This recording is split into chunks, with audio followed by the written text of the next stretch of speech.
The 54th Massachusetts.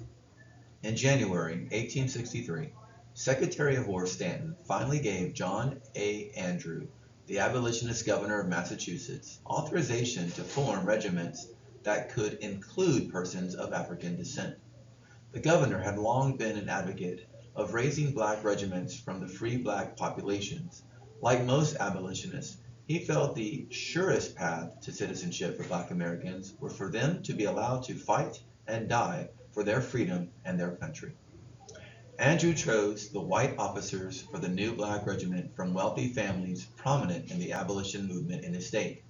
These families could also be counted on to help finance the enlistment and outfitting of the troops. He solicited the aid of Frederick Douglass and other well-known black abolitionists in attracting the cream of the black population for the new regiment. Two of Douglass's sons joined the regiment. Given the considerable opposition in the North to the idea of making soldiers of blacks, the new regiment was seen as a good test of the fitness of black men as soldiers and citizens. Supporters of the regiment spared no expense in the effort to prove that blacks were equal to the test. The 54th Massachusetts Regiment was the first black regiment recruited in the North.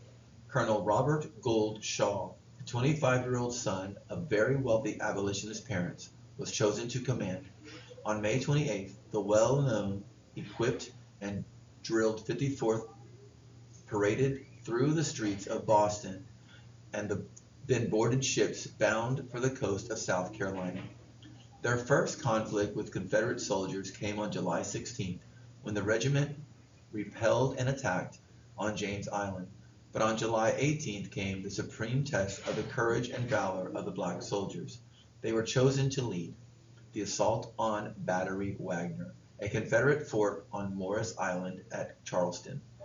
In addressing his soldiers before leading them in charge across the beach, Colonel Shaw said, "I want you to prove yourselves. The eyes of thousands will look on what you do tonight."